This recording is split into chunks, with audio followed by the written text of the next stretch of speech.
Hey there, Internet. Odd midweek video. So, ran across this and I was like, this may be something I want to talk about. Uh, in Trump's fraud trial, they've had a couple of different individuals get up and basically not use the word fraud. So, all of these are from Business Insider, and I'll include a link.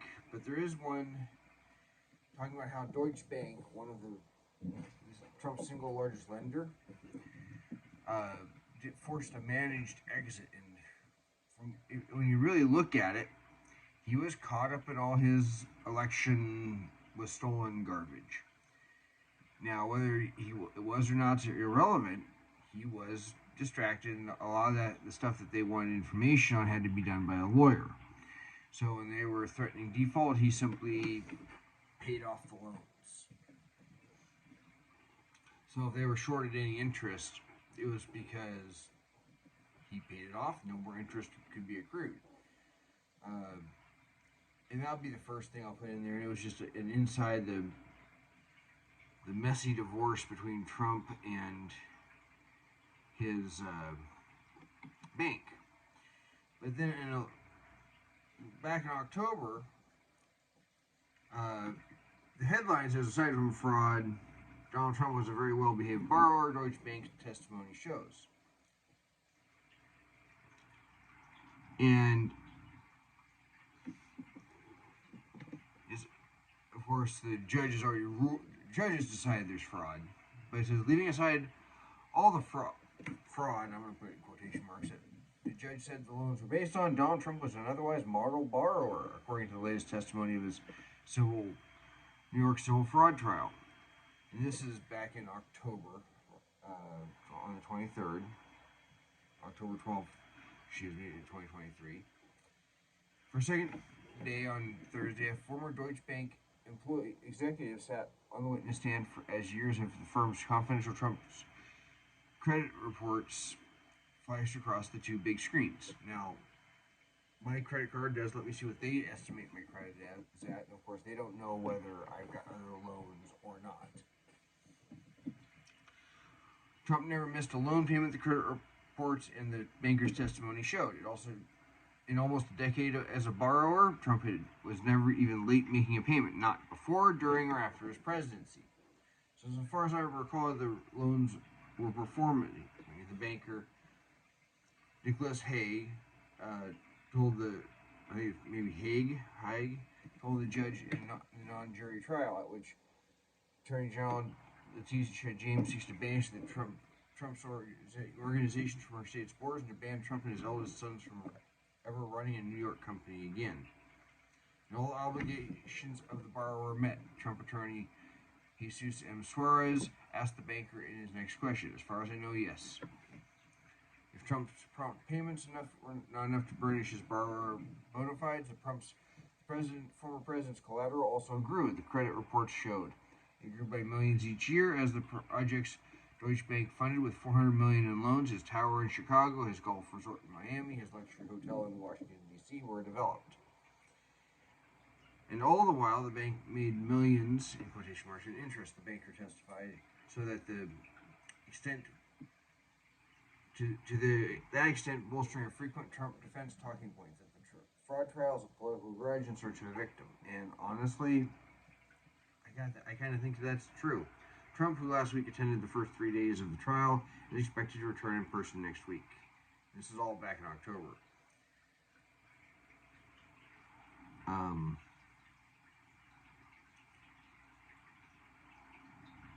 James alleges that Trump boosted his net worth $3.6 billion. But then there's all that fraud more than. It goes on some other back and forth about whether he did the right job and all that. I'm skipping over some because I don't want to make this too long. But then there's all the fraud, more than $3.6 billion a year in exaggerated net worth. Now, of course, I'm sure that it's every year he was supposedly saying he was worth more than they say he was. That changes a lot. The banker suggested from the stand during an exchange with James' attorney, Louis M. Solomon, who heads her real estate finance enforcement section. whether or not a loan gets repaid. The same question is whether the bank accurately weighed the risk of the loan. James's lawyer asked, and the banker, no, the banker answered. So, and the banker asked why the case. He answered, being repaid is one element of what the bank is trying to achieve when lending money. The banker wants to get the best interest rate possible, he explained, using the term fair return on our capital. The Attorney General has argued that by exaggerating his worth, Trump won millions in interest breaks, giving Deutsche Bank and other lenders a decidedly unfair return. You know, these are secured loans, and I brought this up because in the last article I'm going to have here, it says at Trump's New York fraud trial for the victim. This is today's article, the 28th. I guess yesterday's article for victim, in quotes, that Deutsche Bank wouldn't use the F word for fraud. Donald Trump's defense team tried to turn the tables at his silver fraud trial today, calling their representative from his own biggest victim, Deutsche Bank, to the witness stand in his defense. The bank official who signed off on lending Trump $170 million 10 years ago sure didn't sound like a fraud victim. Said under direct questioning by a Trump lawyer, he testified that the math the former president used to secure his particular pile of money seemed fine to him at the time. He said the bank double-checked and signed off. Sorry, an ad popped up. He said the bank double-checked and signed off the same annual Trump net worth statements that New York's Attorney General Letitia James said were riddled with as much as $3.6 billion in exaggerations in a year. Now here's the problem: they double-checked that. Like any secured secured loan, they're gonna go see, is this really worth it? If I try to get a loan on my house, they would try and figure out, is this house, if I said this house is worth $500,000, they're going to send an appraiser. They're going to be looking into, is this even possible? Even if they just did a cursory Google search, because a person's super rich, they say, oh, Zillow doesn't think that house is worth it. My house ain't worth $500,000. We're expected to conduct due diligence and verify the information provided to the extent that's possible, witness Dave Williams, a Deutsche Bank managing director, told Trump's attorney Clifford Robert.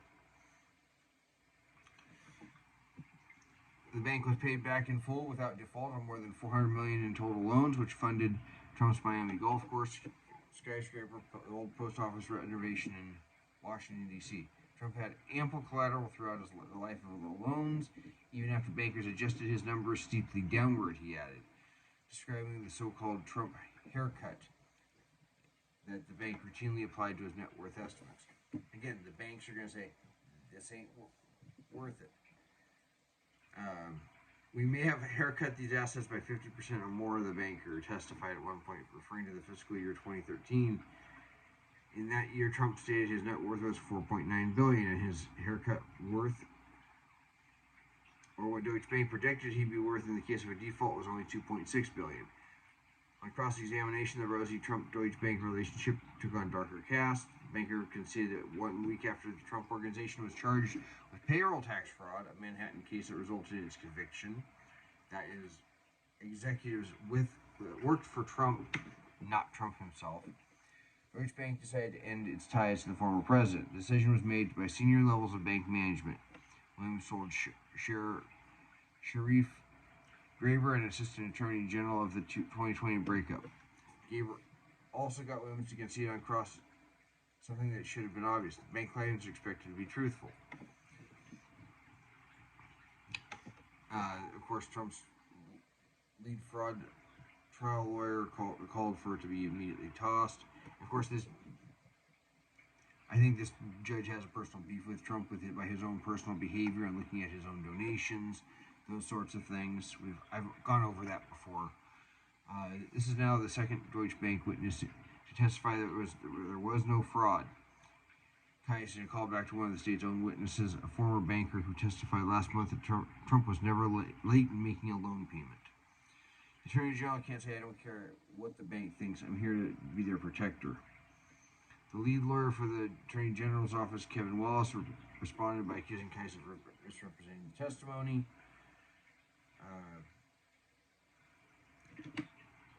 So, essentially, you got the banks not willing to come out and say, we were defrauded.